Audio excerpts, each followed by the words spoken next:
వంటింటి వెలుగుల్ని ఇంటింటి వెలుగుల్ని అందించటంలో రెండో ఆలోచన లేదంటూ ఢంకా బజాయించి చెప్పినంత హామీ ఇచ్చారు గౌరవ ఉప ముఖ్యమంత్రి గారు. వారికి హృదయపూర్వక ధన్యవాదాలు తెలంగాణ అవసరార్థుల పక్షాన తెలియజేస్తూ, రాష్ట్ర బడ్జెట్లో కేటాయించింది 4వ వంతు. గ్యారంటీగా అమలు చేయటం మా ప్రభుత్వం వంతు అంటూ పేదల ఆశాకిరణమై సాగుతోన్న RAYVINTH రేవంత్ మరి అలాంటి అవసరాలు తీరుస్తూ, ఆశలు ఫలింపచేస్తూ, ఈ ప్రజల కోరికలు, ప్రజల అవసరాల్ని మదింపు చేస్తూ ఎప్పటికప్పుడు ప్రణాళికలు రచించి చెప్పిన మాటల్ని ఆచరణ బాటలుగా మలుస్తున్న ముఖ్యమంత్రి వర్యుల ముఖ్య అతిథి సందేశం. ఏ మంచి పనికైనా చక్కటి ప్రణాళిక కావాలి. ఆ ప్రణాళిక అమల్లో పెట్టడానికి ఆర్థిక చేయూత కావాలి.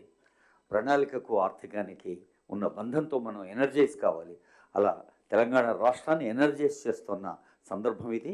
గౌరవ ఉప ముఖ్యమంత్రి వర్యులు భట్టి విక్రమార్క గారి సందేశం. తెలంగాణ రాష్ట్ర వ్యాప్తంగా పౌర సరఫరాల శాఖ ఒక వినూత్నమైన విశిష్టమైన వరాన్ని ఈరోజు అందిస్తోంది. మహాలక్ష్మి పథకం అంటే ప్రతి ఇంటా ఉన్న తల్లులకి అన్నపూర్ణ లక్ష్మి ద్వారా వస్తుంది అంటే మన కడుపు నింపే తల్లి. సంబంధిత మంత్రివర్యులు పెద్దలు ఉత్తమ్ కుమార్ రెడ్డి గారి శుభాకాంక్ష సందేశం. వేలాది ఇళ్లలో వెలిగే జ్యోతి, లక్షలాది కళ్ళల్లో మెరిసే కాంతి, ప్రజా పాలనతో మురిసే మన తెలంగాణ ఖ్యాతి, ప్రజల అవసరాన్ని అర్థం చేసుకొని ఆచరించడమే మన రాష్ట్ర ప్రభుత్వ నీతి అంటూ మరి దేశానికే ఉదాహరణగా సాగుతున్న గౌరవనీయులైన ముఖ్యమంత్రి రేవంత్ రెడ్డి గారు, మంత్రివర్గ బృందం వారి ఒక శుభ సందర్భం వారు సృష్టించింది తెలంగాణ ప్రజల కోసం.